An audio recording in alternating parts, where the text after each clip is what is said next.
Today's show is brought to you by TraderCobb.com. Visit TraderCobb.com to go visit and join up to our free bi-weekly video newsletter. In the newsletter, you'll get 2 emails per week with content about the markets, scans, often heads-up calls, and you can meet my apprentices. Join the website now and find out more about how you can get a structured trading approach and attack the markets with an idea of what you're doing.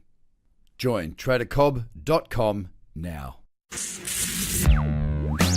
Trader Cobb Crypto Podcast. This is the Trader Cobb Crypto Podcast. G'day, welcome to the Trader Cobb Crypto Show. Hope you're having a good start to your day, end to your day, whatever part of the day it is. Look, I recently went to an event, right? An event that had a fellow by the name of Robert Kiyosaki.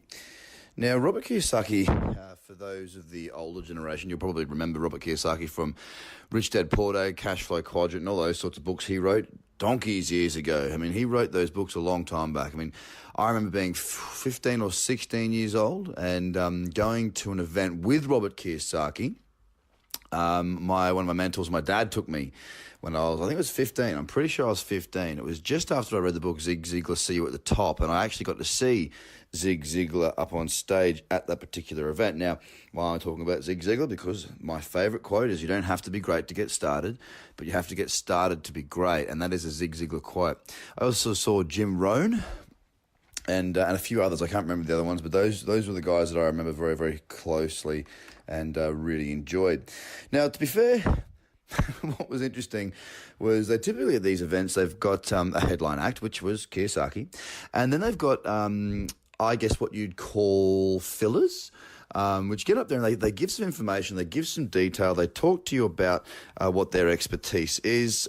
Some of them, I just don't know what their expertise is. Well, one in particular, one was an American who went absolutely batshit crazy and just talked about himself with celebrities. That was wonderfully entertaining. I struggled to watch that. But each to their own, each to their own. Another fellow got up and talked about Amazon. He was really good, and some interesting areas there about how to, create Amazon businesses, that sort of thing, and build businesses on the Amazon platform. That was really interesting. And there was also a trader there as well. Now, the whole point of what I'm saying here is not to suggest that, that anyone was better than anyone else, right or wrong. We've all got the sort of people that we sort of lean towards or have more sort of, I suppose, how do I put this? Certain people reach out to certain people. So for the crazy American guy, that really turned me off. But 150 people jumped up at the end and went and spent $3,500 on his courses. Pretty phenomenal. Now, that got me to thinking. It got me to thinking the difference between people in traditional markets, traditional investors, traditional entrepreneurs, business people that want to do well, people that, are outside of crypto. Most people understand that you've got to work bloody hard and take responsibility for your own actions to actually have success. Most people understand this. Now, in the crypto space, I think that there's a disconnect there. And what I mean by that is, I think there's two things. One, I think that a lot of the community is quite young. Okay, I think there's a lot that are quite young. And again, it's not a bad thing. I'm just sort of, letting you know of my observations. So not quite used to the fact that, you can't just have everything straight away. You do need to work really hard for it. A lot of younger people, myself included, I'm 34. I'm just on that cusp of millennial, I think I am. There's that sense of entitlement. It's the way that we've been brought up. A lot of people have got that sense of, I deserve to be successful. And yes, absolutely you do, but you've got to do the work. You've got to do the work. And the second thing I think is a disconnect with crypto is because people, if they've been around for a little while, 18 months or so, even a year, let's be honest, they were in the position at one stage where their account was worth a lot. So they might have invested, $1,000 in 2016. That might still be worth a couple of $100,000 now. But if they had invested, say, $1,000 this time last year, they had multiple opportunities to turn that 1,000 into 10,000, 15,000, 100,000 or more. Now, what this does, and look, most of them didn't sell it.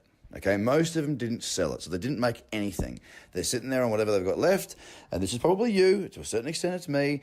I've got some assets that I've bought that I'm holding long term, and yeah, they've gone up and they've come back down. Thankfully, I didn't buy them when they were going up.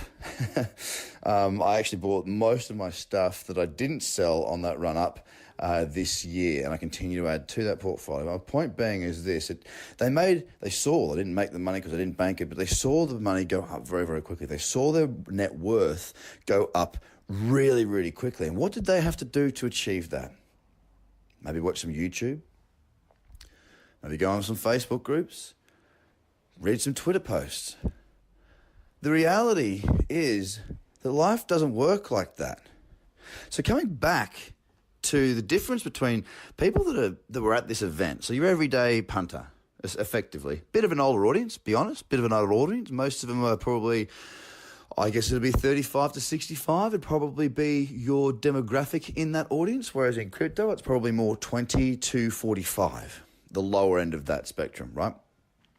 These people understood that it's hard work that gets you there. They understood that it's good strategy that gets you there. They understood that having somebody to help you gets you there. But they also understood it's their actions that gets you there. Now, I see so many times, I sell courses. You know this. I have a business within crypto where I will teach you how to trade. I have structured courses. You know this. And here's what I can tell you. When the market's going well, you guys buy. When the market's not going well, you don't. Now, that's fine. It's the cycle of space. But I get to see this additional layer, I suppose, of the psychology of people in this space. The psychology of the people that are in this space is that when times are good, spend your money. When times aren't, don't. Now, it's about education here. Now's the time to be learning while things are flat. You can make money when market's full. We've had some phenomenal trades. Look, we haven't done any massive moves as far as, what we're used to in crypto, but we have seen some very good money to be made. There is good money to be made if you're selective and know what you're doing. That event the other day, that event yesterday, it really made me think about the people that are in this space. And guys, I wanted to give you this because I wanted you to think about you yourself as you are right now. I wanted you to think about, have you fallen into that trap of thinking that it's going to come easily? Because it's not, okay? It's not. You've got to put the work in. People that do the work back themselves and take responsibility are the ones that do well in life. There is a formula, and that is it. If I can help you, if trading's a thing, just do it. If not, no big deal. But if it's something you want to do, stop wanting and start doing. Have a great day. Bye. The Trader Cobb Crypto Podcast. Check out tradercobb.com because experience matters.